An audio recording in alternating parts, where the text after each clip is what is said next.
nobody wants to be invisible. I never wanted to have to rely on a blank sheet of paper with words to differentiate myself or to make myself visible. Coming into this industry, I realized there's so much that goes into like launching a product. Often we don't get to see those sides, so that was my hope that we get to bring all of that out. My name is Sarah Breathnach. I've climbed the ranks over the years, becoming manager and now VP of demand gen. So I usually start by saying demand generation isn't lead generation. My job is not to just generate leads, which is contact information, and throw it over the fence at sales. Everybody thinks they can do marketing and everybody has an opinion about marketing. But the reality is there's very few companies doing a great job of marketing right now. So I think that is something that I've personally struggled with. How do you find that balance? One of my coworkers used to just make fun of me. Oh, like your face shows up in my feed or your name shows up in my feed every day.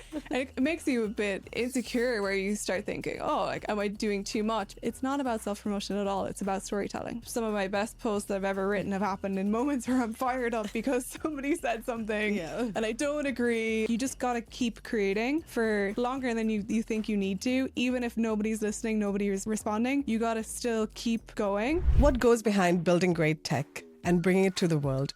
It's the marketing, the product, the design, the engineering. But most importantly, it is the humans behind it. Welcome to The Visible, where we bring you the stories behind tech. The wins, the realizations, the mistakes, and the lessons. The stories that show you how great ideas really come to life. We bring you the stories behind tech so you can build, lead, and tell your story better. Welcome to another episode of Visible, where we get behind the stories behind tech and everything that goes into it. Today I've got Sarah. Sarah, I'm so excited to have you on the show. I know we've been kind of talking about this for a bit, but I'm really looking forward to this conversation and what's going to come out of it. So thank you so much for coming. Just obviously to introduce yourself to the audience, if you can just share a little bit about yourself, what you've been doing and, what you're doing right now as well. Yeah, of course. It's always, I feel like, the most awkward question to introduce yourself and to try and do yourself justice, but not brag in any way. So my name is Sarah Breathnach. I'm originally from Ireland. I'm living here in London. I've worked in tech for almost a decade. I've worked for small startups and I've been in a demand generation role. So I started my career in the US as a demand gen intern and I've climbed the ranks over the years, becoming manager and now VP of demand gen. And I also co-founded a community here in London called Demand Gen London, which is my passion project alongside my full-time roles. And then also creating on LinkedIn is another passion of mine that I'm sure we'll get into during this conversation. Absolutely. And I think I've been following, I think when I decided to launch the podcast, you were definitely one of the first people that I thought about because you've been creating great content for such a long time. And, the community that you're creating is also, something that catches my eye. And I hope you'll brag about yourself because that's kind of the whole point of this.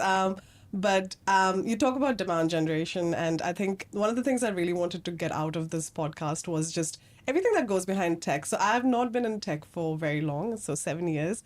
And just coming into this industry, I realized there's so much that goes into launching a product. There's marketing, there's engineering, there's demand gen, and all these pieces and how do they fit. And often we don't get to see those sides. So that was my hope that we get to bring all of that out. So demand gen, what is demand gen? If you can explain to the people, and what do people actually think you do and what do you actually end up doing in your job? So I usually start by saying demand generation isn't lead generation, and that's usually the big misconception. I was told by a CRO who was quite old school. She was a fabulous woman. She had come from many years at Oracle, and she said, your job is to just get leads and give them to the salespeople, and that's your job. And, me in my early career kind of thought, you know what, that's not my job. My job is not to just generate leads, which is contact information, and throw it over the fence at sales and hope that sales does something with it, and then be the classic marketing person that says, sales isn't doing a good job following up with the leads. Yeah. In terms of demand generation, the way I think about it is through a framework called SPEED. Okay. So starts with an S. S is for storytelling. P is for personalities that tell the story. The two E's, the first E is essential channels. So we're not doing every channel under the sun. We're not just doing TikTok because, somebody thought TikTok would be cool to do. We're focused on the channels that make the most impact. And then effective conversion is a second E. So any of the traffic that we're driving through the story, and the personalities and the channels, we need to make sure that conversion is effective and efficient. So converting through the website, so website optimization, also BDRs are something that I kind of lost faith in at a certain point in my career, but that faith has been restored in recent years where I've seen really successful business development programs convert opportunities and deliver a great experience to the end buyer. And then in terms of the D at the end of speed is the desired outcome, which usually for my role, I want to see qualified inbound demo requests coming in because those are the leads, dare we say, that convert the best and are most likely to become paying customers because they're coming to you on their terms when they have a project and they've had the freedom to observe your effective marketing and then come to you when they're ready to talk to sales. So that's really how I think about demand gen. Yeah. Oh, you put it so beautifully. And honestly, I think I'm going to try and remember that acronym because there is so much intention that goes behind like what you're saying, trying to identify who the right people are, but also like the storytelling part is so important. I really love how you've explained it. And I think after this conversation, I think everyone will have a new appreciation for demand gen.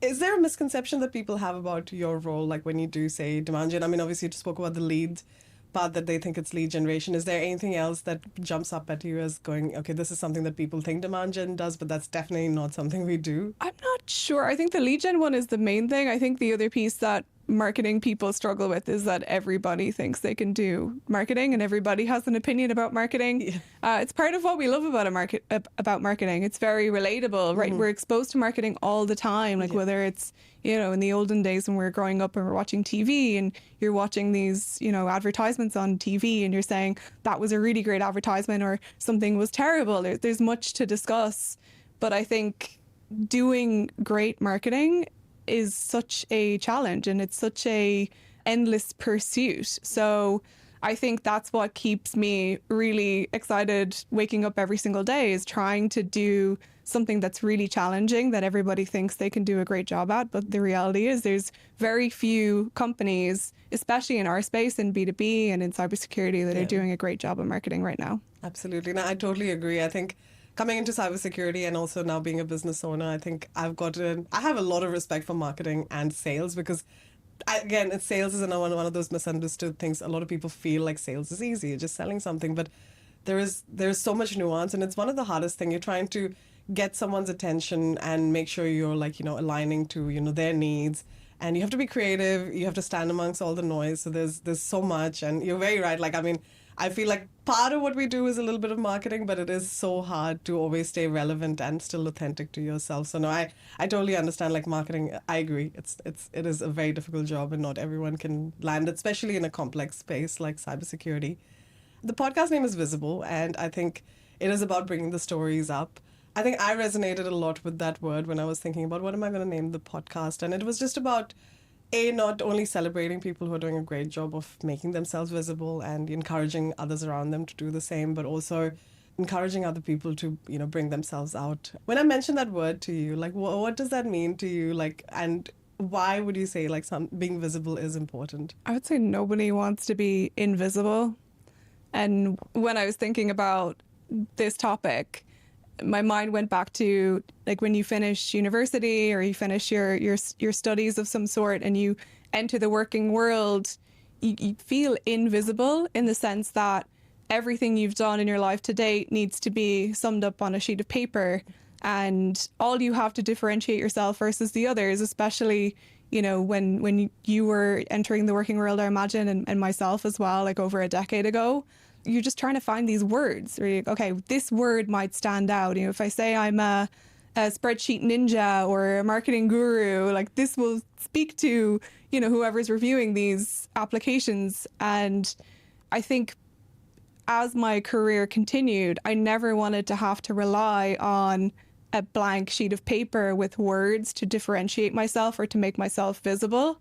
I wanted to make sure that once I got my first role in tech, which was a big deal for me, somebody coming from the very rural west of Ireland where people didn't really work in tech and people grew up in very traditional roles. So I wanted to make sure when I got my foot in the door that my foot would stay in the door, that I wouldn't have to go back to the drawing board and apply again from a sheet of paper and hope that I will get another opportunity. I wanted to make sure that I could be visible online and known for my work and my strengths and my impact in the community and my contributions that would lead to more opportunities over time. So that's how I think about my own visibility. But when you think about it more broadly, it's very similar to Maslow's hierarchy of needs. If you think of it as a pyramid where we're all competing for these resources of, we want a job that's going to pay the bills and keep a roof over our heads.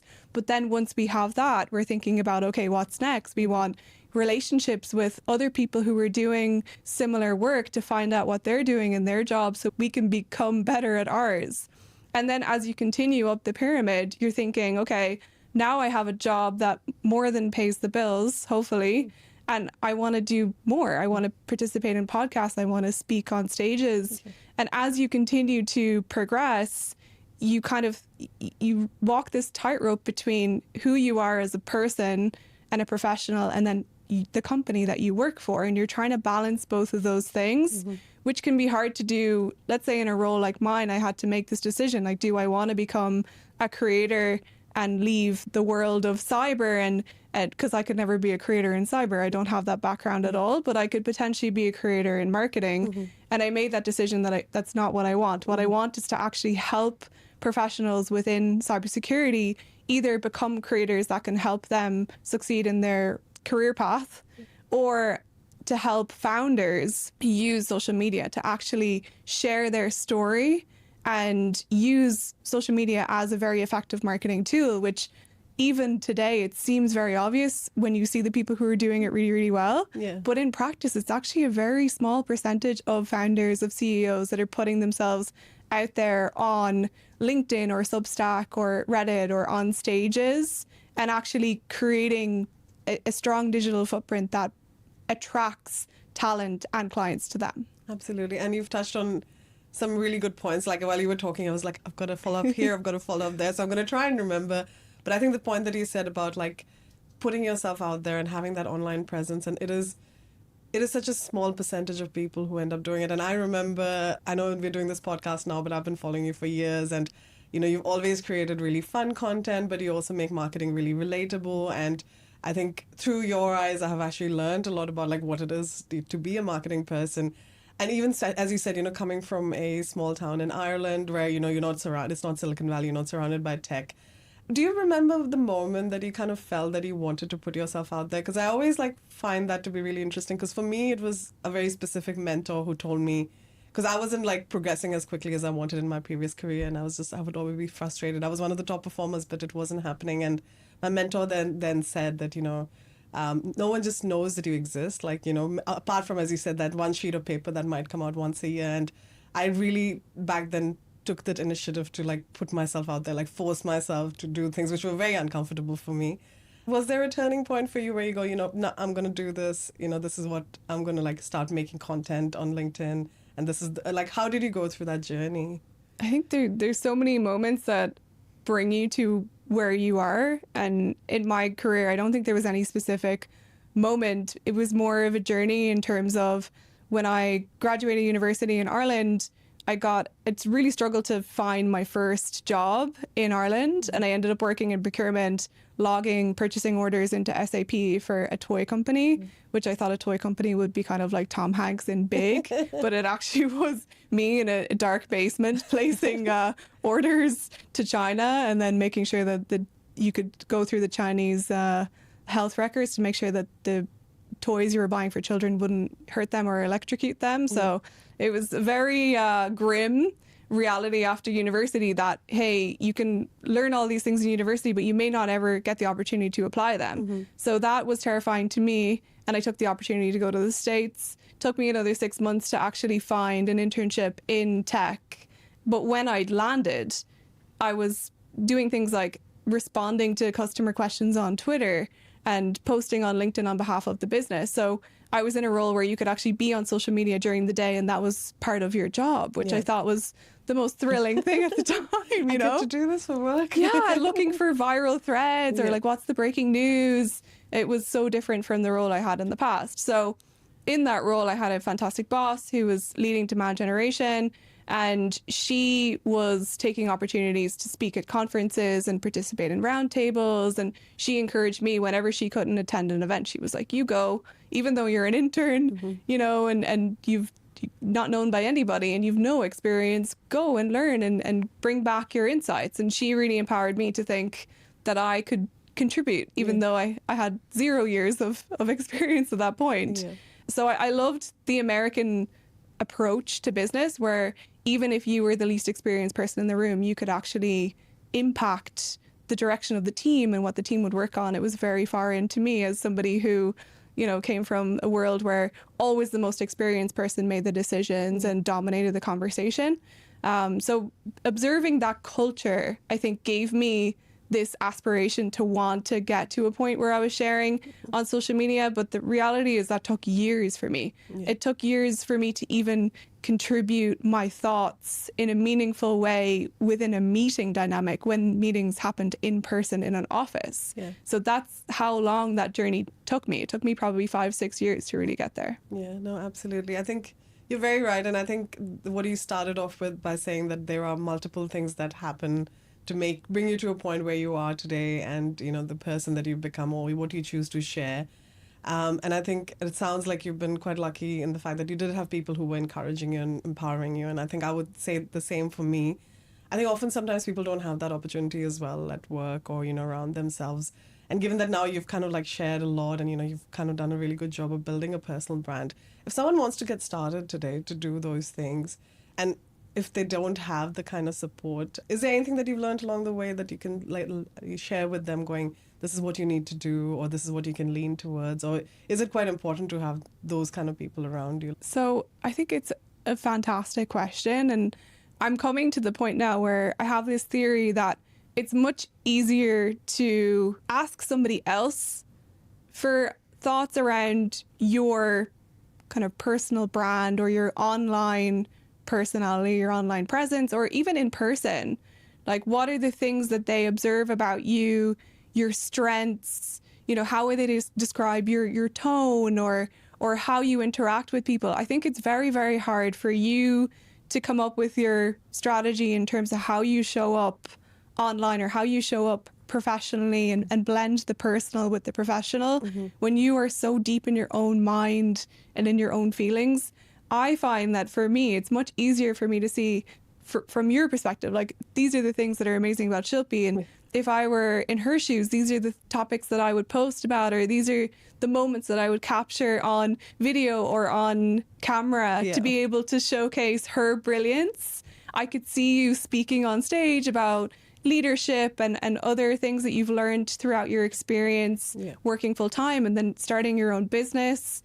I could see female founder threads as well. I could see so many directions for you. I'm going to like touch base with you after this. I'm like, Sarah, tell me. But I think I'm now understanding that this probably is the thing that I want to do, is like to help people and to draw these things out of people, so it makes it easier for them to show up online and put together, you know, wake up and understand, okay, this week I'm posting about this, next week I post about this, and everything leads to something very intentional, which is your journey for however many months in the future, or maybe it's where you want to be in a year, and come up with goals. And I think it's much easier when you're speaking with a third party who's independent to you, who can see you independently or objectively.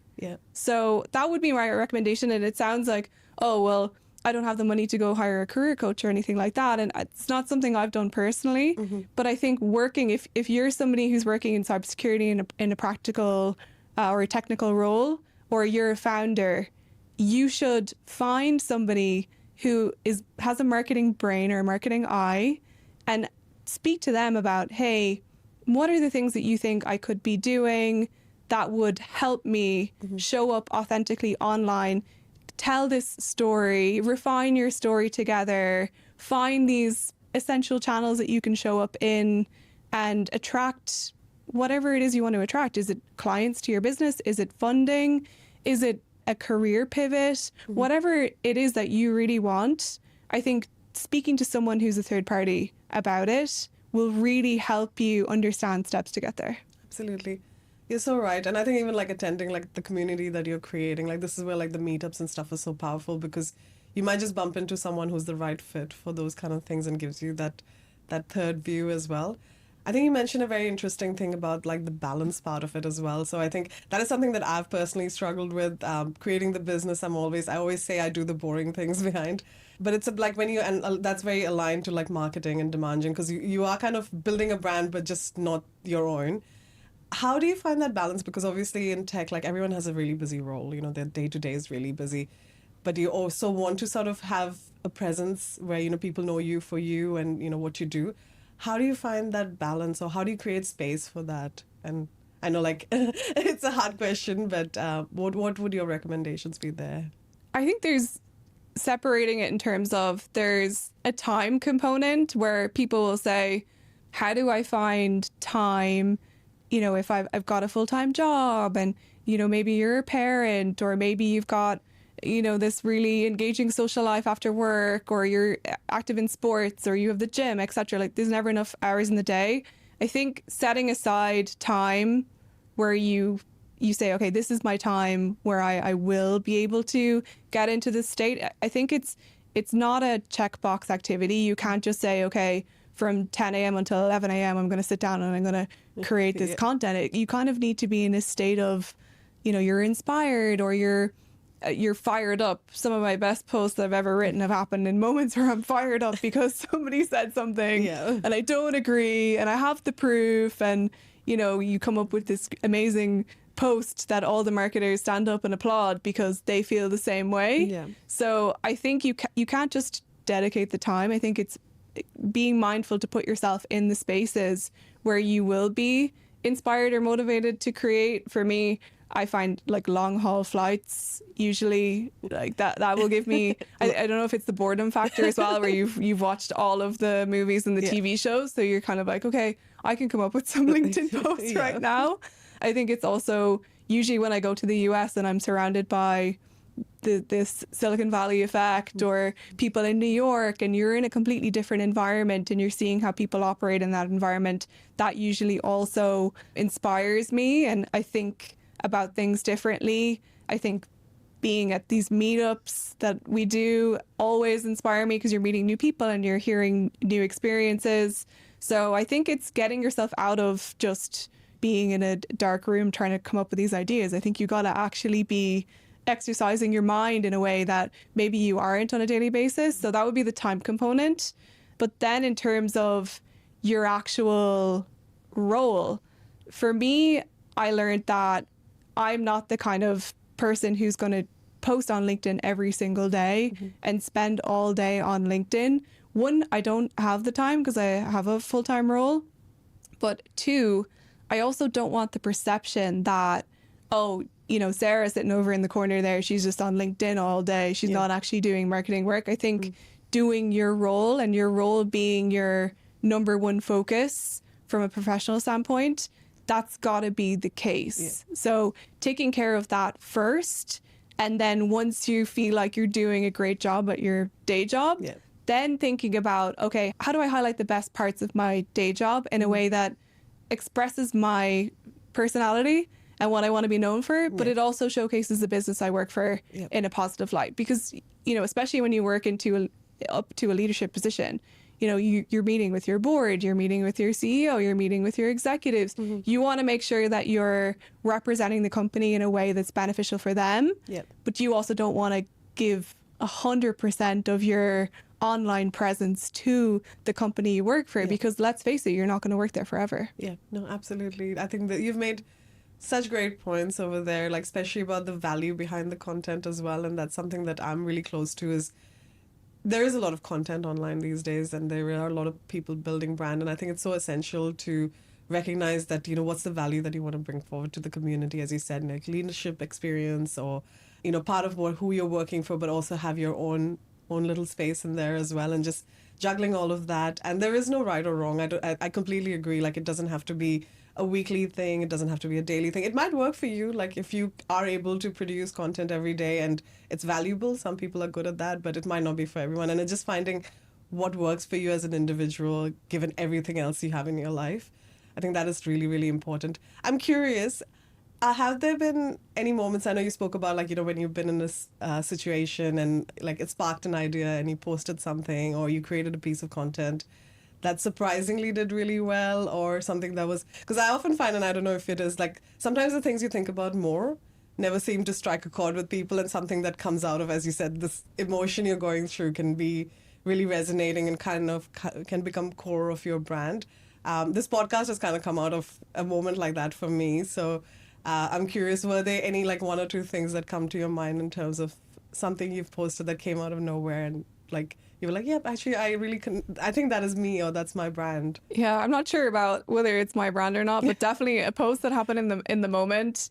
I remember many of my inspiring posts have come from sitting in a like quarterly business review room or like a sales kickoff room where you're there with your sales team, you got your marketing team, usually customer success as well, and people will start saying things like, "Oh, it's the end of Q3 and we don't have enough pipeline to have enough business for Q4," and they'll ask, what can we do? What kind of demand gen can we do? And you're like, well, we have a 6-month sales cycle, so there's nothing really we can do to do demand gen for, the next 3 months, right? We can only impact the length of the sales cycle. So if you want to do something today, the soonest it'll pay off is in 6 months' time. It's how this works. So I've had, posts about asking marketing for a Q4 Hail Mary. And I posted it, I think, twice, because you can post the same post, again a year later, people won't remember, and it'll usually get the same reaction. But I think it's this concept of there are stereotypical things that people believe about marketing that come up in every environment where you have sales and marketing and customer success together. And usually those things will fill me with, oh yeah, this is a reminder of all of these things that people still believe to be true, or all of these myths that do surface. Yeah. I think a few years ago, I was definitely less of an overthinker. And I felt like I had less to lose as well in my career. So I would fire off posts about things, off the cuff. Yeah. Now I try and be a little bit more mindful that, if I've had a meeting where something really fired me up, I might wait a few weeks to then post the learning from that meeting, just so the people involved won't think that I just came out of a meeting with them and posted something on LinkedIn as a reaction, because I that's not part of my brand, right? I want to be a lot more intentional, a lot more thoughtful, versus a few years ago, I definitely was, a fiery young person who just wanted to be in the moment and act, versus now I'm a lot more mindful, having managed teams and reported into boards and seen the other side of business as well. I think when you're early in your career, you can be very judgmental of leaders or CEOs or founders or any type of leader. But then once you get closer to them, you get a lot more empathetic. And you also know that it's not black and white. There are no easy black and white answers to a lot of the challenges that we struggle with from a marketing and sales side in venture-backed businesses. Same thing with running your own business. You know that even though a very opinionated, provocative, black and white post might do very, very well on LinkedIn, it's very difficult for me to post those things now when I know that there's a lot of truth in the gray area in between. Absolutely. You're so right. Like that whole transition of going from an individual contributor to a leader. I think when I was much more junior in my career, I used to often look at leaders and I'm like, why are they like that? Or why do they? But once you make that transition, you understand there is a business reason for things. And, as you said, you become much more empathetic and you start understanding that, as you said, not everything's black and white and there are the grays and you've got to balance like multiple things while keeping everything going as well. So that's so very true. And also that whole notion that you mentioned about being conscious of what you post. And it's not about being unauthentic, but I think when you do have a brand and a public presence, you have that responsibility because everything that you put out there could impact someone. Could be even as simple as, I think like if you're having a podcast and you have alcohol, like is that something you want to put out there? Because like someone watching your thing might be impacted by that. So it's just those kind of things that you do have to have that little bit of like, as they say, with great power comes great responsibility. Yes. You've got to be careful, and especially when you start getting a following and people are looking up to you. I think it is one of those things that you do have to look out for. In terms of just sort of, and I think it's kind of taking a leaf from that, when you are building a brand or when younger people are building a brand, often, and this is something that I used to feel when I was younger as well, like it almost feels like I shouldn't be bragging about myself, or, I don't want to come off as I'm always talking about myself. Or how do you get out of that headspace? Because I definitely believe that everyone should be building a public brand.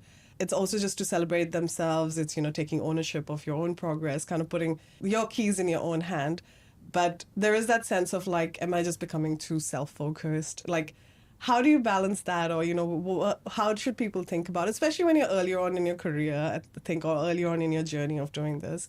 Is there a good space to get into with that in a mindset way? One of the first things I noticed when I started putting myself out there online is that you will always have coworkers, especially here in the UK or in Australia, anywhere where you have more banter between people. Like one of my coworkers used to just make fun of me in a like a playful way, just like, like a older brother type way. Yeah. And then, I kind of thought to myself, they're like, oh, like your face shows up in my feed, or your name shows up in my feed every day. It makes you a bit insecure, where you start thinking, oh, like, am I doing too much? Because the more if you engage with your coworker's post, if that coworker is posting again, even if it's a week later, now we see with the LinkedIn algorithm, you see content from 2 weeks ago. Yeah. So even if you're like, oh, I haven't posted anything for 2 weeks, people might still be seeing the thing you posted 2 weeks ago. It's challenging in that sense. The way I used to be very afraid of being overly self-promotional, because that's not the goal. Yeah. The goal is really not, oh, I'm promoting myself on LinkedIn. My goal is to be a storyteller and to tell my story, but also tell stories through my lens. Yeah. So those stories might not be about me at all, but they're stories that will either help people through education, or it might be a funny story, something more with comedic value, or it could be something that's emotional. So I posted a video before about how lonely it was to be a marketing person, having moved from the US, where I worked in an office with 200 people in the middle of Boston, and we would just hang out with one another after work every evening, and it felt so fun. Yeah. And then to be sent to the foreign office in London, where there were very few people, there were no other people on the marketing team, I felt very lonely. And I had a goal of speaking publicly at HubSpot's conference Inbound a few years ago, a goal which I achieved, thankfully. But in pursuit of that, I went on my first podcast, and one of the podcast hosts asked me, who else should we have on the podcast? Mm-hmm. And I realized that I did not know anybody who did a demand gen role that I could nominate to be on the podcast. Yeah. And that was really shocking after working in demand gen for 5 or 6 years at the time. So that was a big turning point for me, where I said, okay, listen, you don't know anybody. You're missing out here. You're missing out on people who you could be learning from, people you could be friends with. I also didn't really have a friend group in London at the time. I still struggle with that today, because everyone in London is so busy and such a big city where people are spread out. You might meet a great friend who lives in South London, but you live in East London, so you only see them, a few times a year. So that post did very well, because a lot of people can relate to this topic of loneliness as an adult and as you move through different stages of life. So that's really what's gotten me over this fear of being too self-promotional, is that it's not about self-promotion at all. It's about storytelling. Absolutely. That resonated with me on so many levels. I completely understand. Like, you could be in a busy city, you could be a busy person, you could be meeting a lot of people in day to day, but somewhere you can be very lonely because you're not connecting to someone who understands, or also finding that time to have those really deep conversations and connections. And I think that's probably one of the reasons I was really excited about doing this podcast, because I think this is probably one of the longest conversations I've had with you, and I'm getting to learn, and I've known you for a while. Like, it is just that opportunity to like dig deep into someone's story. understand, where they're coming from, learn from their experiences. Like that's kind of what I'm hoping really with this podcast as well, that I'm hoping that we'll eventually create a community of people that can learn from each other, and we just lift each other up and celebrate what everyone's doing as well. So, that's a very beautiful way that you've kind of shared that. And thank you for being so candid as well. Of course. There's a part of this with women as well, that when I started posting on LinkedIn, majority of the voices you would hear and see on LinkedIn are men. Yeah. And you don't see the female representation or the diverse representation. Yeah. Trying to be one of the people who can break the mold there and encourage others to also share their voices. It's part of what I like about if you have a desire to be active on LinkedIn or active on any online social platform, I love working with people to help them understand how they can share their story. Yeah.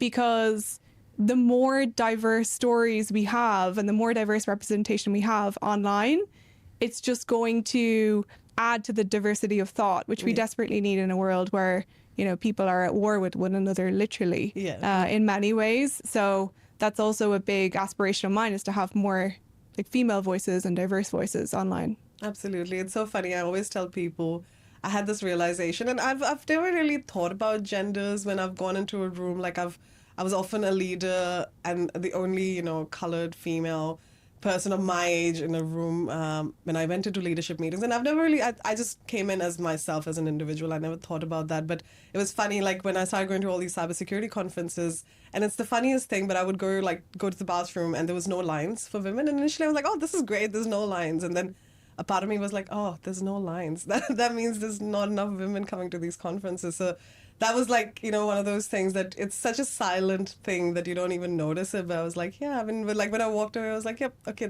and it's like, it's apparently gotten much, much better when I speak to, people who've been in the field for a very long time. They're like, oh, it used to be way, way worse before. But definitely, celebrating and bringing up all the voices, like that is something even on the podcast that we don't really speak about, but I love to have people like of every different opinion, even people who haven't spoken. Like I love to have people like, so many times we would hear that, oh, this is my first podcast. And I'm like, that's great. I love that. And it's a safe space. We'll edit stuff because I feel like often people who may not be the most vocal have the best stories, or they're doing the best work. They're the best engineers behind the scenes. So I think, what you've shared is, great. I can keep having this conversation with you forever. And I definitely think there'll be a part 2. But just to wrap things up, if someone was starting off today and they've, new into their career, or maybe they've been in a career for a long time and they're like, you know what, I want to start putting myself out there. I want to build this personal brand, but also I want to give back to the community and learn, kind of, I would say in the same headspace that I'm in at the moment. What would your top couple of things advice for them would be? It's really interesting because I've worked in security operations from the vendor standpoint, from the marketing of the vendor standpoint. And some people I've seen do things really, really well. I think a lot of the folks that you and Ashish hang out with at conferences are the people who've done really well. But some of the up and coming people, like Sydney Barone, I believe is her name. Yeah. And she writes a newsletter called Thor Collective. Okay. And she used to work at Splunk on the threat hunting team, and she's now gone to work for a vendor. Welcome to the dark side, Sydney. But she's got not a huge following, I would say. I think fewer than 5,000 followers. Yeah. But to me, she is putting herself out there, talking about threat hunting, making threat hunting really relatable, culturally relevant. Threat hunting's not a glamorous thing, right? Yeah. But she's making it cool and relevant. She's sending out her email newsletter every week. I read it. Yeah. I like all of her posts, and she's just documenting her learning. So even if you're a threat researcher and all you're doing is building detections all day, but you want to share that with the world, there's so many ways you can do that, whether it's starting your own Substack, posting. You can post on LinkedIn. It's probably too corporate for you. If you're truly a detection engineer, you probably want to post somewhere more techy. But I think just starting with your story. What's your story right now versus not even thinking about where you want to be? What kind of personality do you have, right? Are you quirky? Are you a comedy person? Are you funny? Are you serious? Yeah.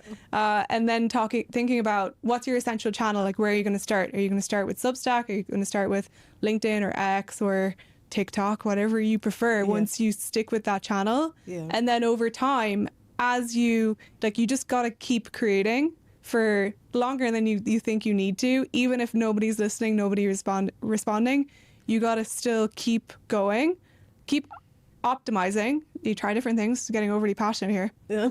So like I was Do you going to want cry or some something. Keep iterating.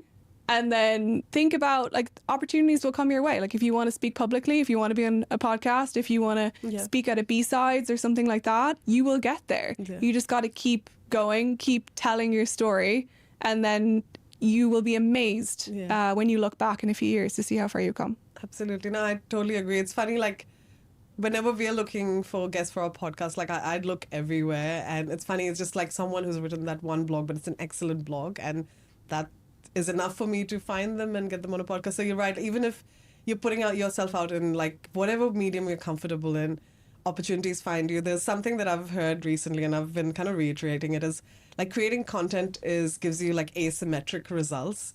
And I love that, because I was like, you never know what's going to come out of it. Like, you put yourself out in the world and something bizarre comes out of it. Like, ours is the perfect story. It was something we just put out there online 7 years ago, just to share cloud security with the community. And 7 years on, I'm doing this full time. So you never know what's going to come out of it. But it just, like, you've got to be in it to win it kind of a thing as well. You're living the dream. Hopefully, yes. You yes. are. Yeah, no. Thanks for sharing, everything. It's all been so valuable. And as I said, I would love to have conversations with you. I think this is a much bigger conversation, but I really feel like you've shared things that people can take away, the lived things that, you've kind of gone through. So thank you for being candid and open and sharing so genuinely. I did have, like, I don't know whether they're fun questions, maybe they're just like deep questions. Oh. If you had to say something to your younger self today, like maybe 10 years ago, 20 years ago, what's that one piece of advice or encouragement or anything? What would you say to younger Sarah? Just, like, really believe in yourself. I think like women in particular need to hear, like, women by nature aren't as confident as men.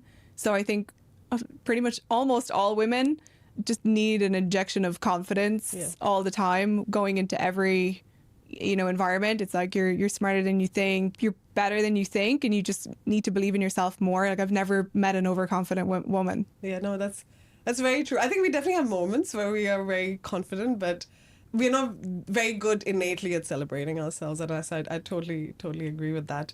Something today that you're very grateful for? Very grateful for just the people who gave me a chance, especially when you think of when your early career. And I'm interviewing early career people at the moment, and I'm just like, you really hire based on the potential that you see. So I'm grateful for those people who've seen my potential and gave me a chance, even though I, came from the middle of nowhere and never had any fancy credentials to my name. Yeah, and that's so true. And I think often those people don't realize the difference that they're making to your life, because it can be just, the interactions that I remember in my life, they've probably just been a sentence that someone said to me, but I'm like, that was like the most poignant thing someone said to me, and I'm going to carry that for the rest of my life.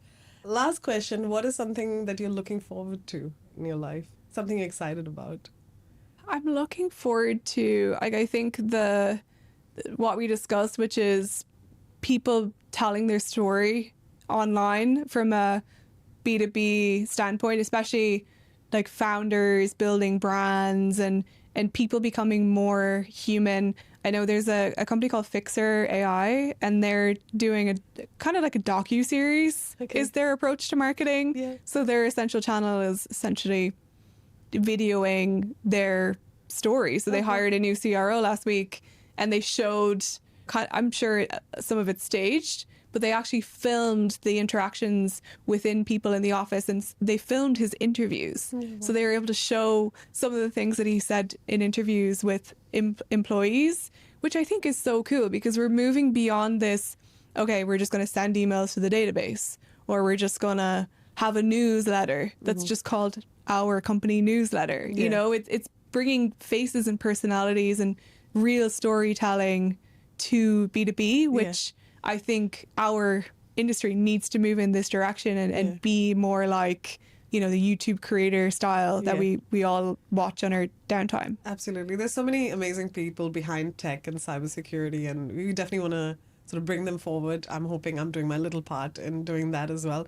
But Sarah, thank you so much. This has been so amazing. Like, you know, I think I've connected with so many things that you've said, and I'm sure a lot of people will. We'll definitely love to have you back on the show, but thank you so much for doing this today. Thanks, Shilpi. Thank you for having me. This has been a pleasure. Absolutely.